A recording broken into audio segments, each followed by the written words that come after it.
Bismillahirrahmanirrahim. Assalamualaikum warahmatullahi wabarakatuh. Gimana anak-anak kelas 11 kabarnya hari ini? Semoga selalu dalam keadaan sehat ya. Pada hari ini Ibu akan membahas tentang jaringan hewan. Terlebih dahulu kita harus mengetahui dulu apa itu jaringan. Jaringan ini merupakan kumpulan sel sejenis yang memiliki struktur dan fungsi yang sama untuk membentuk suatu organ.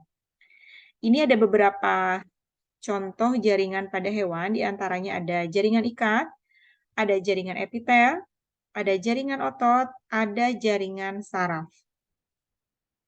Apa itu jaringan epitel? Jaringan epitel merupakan jaringan yang melapisi permukaan tubuh yang membatasi rongga tubuh. Jadi jaringan ini bisa melapisi permukaan tubuh, juga bisa membatasi rongga yang ada di dalam tubuh. Kita lihat jaringan epitel yang melapisi. Ada lapisan luar tubuh, atau disebut dengan jaringan epitelium. Ada lapisan yang melapisi rongga tubuh atau jaringan mesotelium, dan ada jaringan epitel yang melapisi organ tubuh atau endotelium. Kita akan membahas lebih detail apa itu jaringan epitel. Jaringan epitel ini biasanya berikatan dengan jaringan ikat yang dihubungkan oleh membran dasar yang terdiri dari satu lamina basalis, yang kedua lamina reticularis. Bisa kita lihat gambarnya seperti ini, kurang lebih.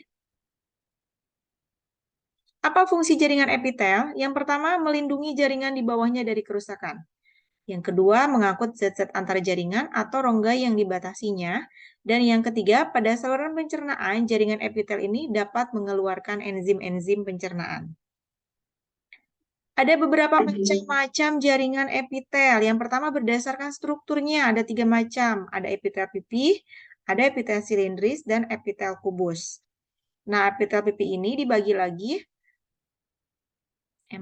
Epitel pipih ini ciri utamanya nukleusnya bulat di tengah sel, sementara yang epitel silindris itu bentuknya seperti batang, inti selnya bulat di dasar sel, dan epitel kubus ini bentuknya seperti kubus, nukleusnya bulat, besar ada di tengah.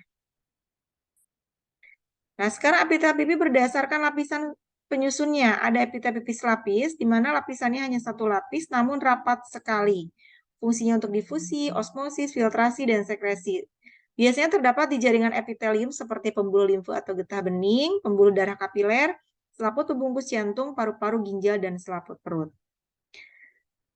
Yang kedua, masih epitel pipih berdasarkan lapisan penyusunnya, itu epitel pipih berlapis banyak. Jadi lapisannya banyak dan tersusun sangat rapat. Fungsinya biasa sebagai pelindung dan terdapat di jaringan epitelium rongga mulut, rongga hidung, esofagus, telapak kaki, dan vagina. Kemudian epitel silindris sekarang berdasarkan lapisan penyusunnya. Ada epitel silindris selapis, lapisannya satu lapis, bentuknya silindris, fungsinya sebagai penyerapan nutrisi di usus dan sekresi. Biasanya terdapat di jaringan epitelium kelenjar pencernaan, jonjot usus, kantung empedu, lambung, dan usus. Masih epitel silindris berdasarkan lapisan penyusunnya. Yang kedua yaitu epitel silindris berlapis banyak. Lapisannya banyak, fungsinya sebagai pelindung dan sekresi, biasanya terdapat di jaringan epitelium laring, faring, trakea, dan kelenjar ludah.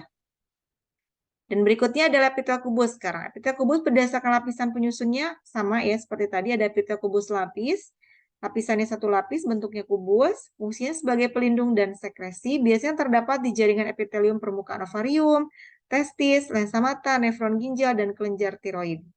Sementara yang kedua, epitel kubus berdasarkan lapisan penyusunnya, ada epitel kubus yang berlapis banyak. Di lapisannya banyak dan fungsinya sebagai pelindung GSK serta pengelupasan, absorpsi, dan sekresi.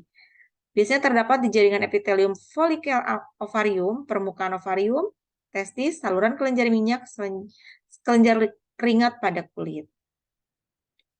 Dan berikutnya ada epitel transisi, disusun oleh berlapis-lapis sel. Kenapa disebut transisi? Karena tidak dapat dikelompokkan. Kenapa tidak dapat dikelompokkan? Karena bisa berubah dan permukaan lapisannya bisa menggembung. Biasanya terdapat pada epitelium ureter, uretra, saluran pernafasan, kantung kemih.